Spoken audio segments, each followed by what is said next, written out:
Hello, brothers and sisters. Welcome back to The Last Dispensation. I'm your host, Troy Abels, touching the hem of his garment.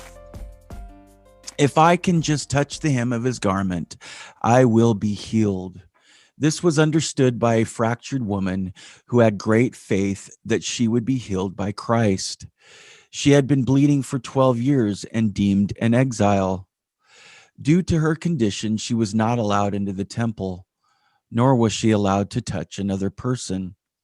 When I think of this story found in Luke chapter 8 and also in Mark, I think of how I have been ill for prolonged periods of time.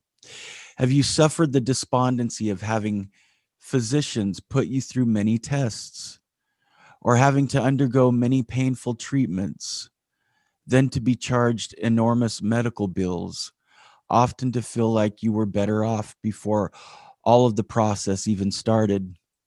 Then ultimately you come to a foreboding realization that nothing was going to cure you. This disease took a great toll on her spiritually. She was not able to attend the temple. Can you imagine being pronounced unclean by your leaders, being kept from enjoying the blessings of the temple? In the days of Christ, a person with a rushing hemorrhage was deemed impure because of the microorganisms and infections that were in the blood. So people that were hemorrhaging weren't allowed in the temple and weren't invited to gatherings or other social and religious meetings. This issue of blood took her well-being. It took a toll on her strength and her societal position, but it also generated in her an urgency and a campaign so solid to her core to muster up even just a smidgen of faith that later would be the motivating force to heal her completely. So one day she saw Jesus surrounded by many people. She had heard about him and believed she would be healed even if she could only touch his clothing. She reached out and touched the hem of his clothes. Mark chapter 5, verses 29, 30, 33, and 34.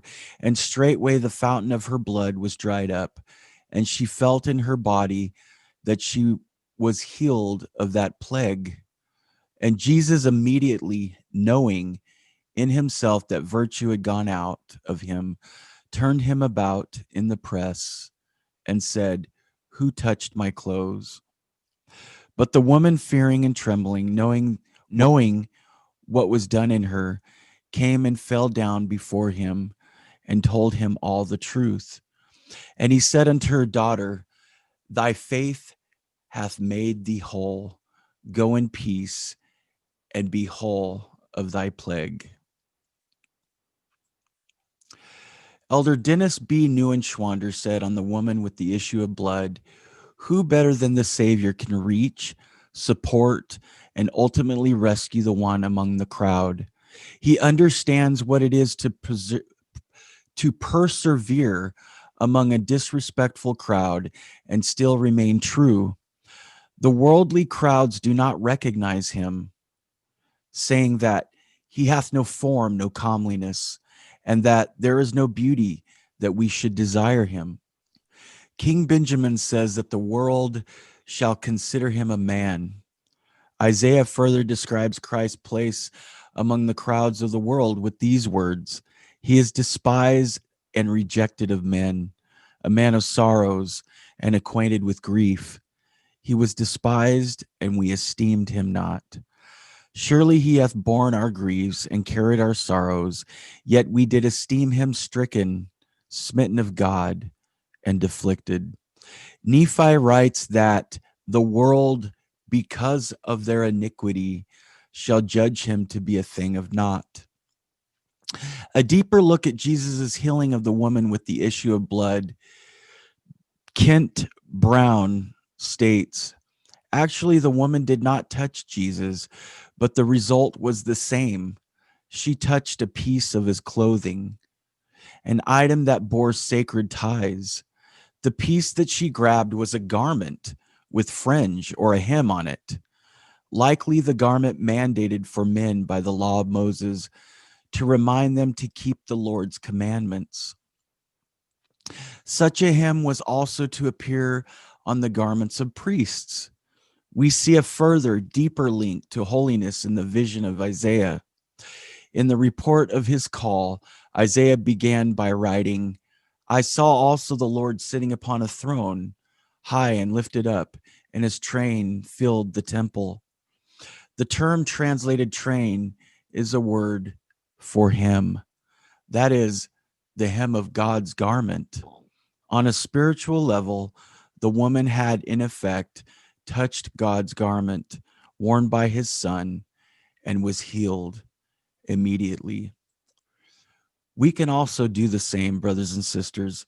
Let us reach out to the Father through his beloved, strong, and able to heal Son, Jesus Christ.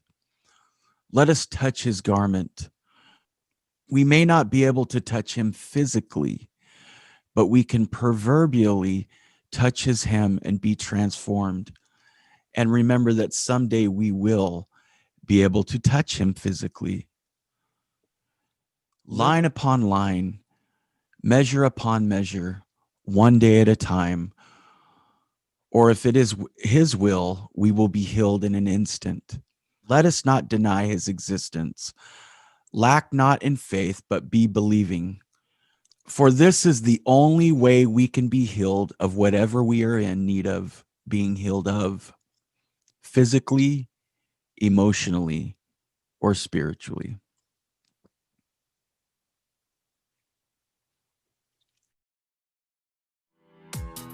The views and opinions shared by the Last Dispensation and/or any guests should not be construed as authoritative views from the Church of Jesus Christ of Latter-day Saints. If you would like to learn more about the LDS Church, please go online to comeuntoChrist.org. The Book of Mormon is also available wherever you get your apps.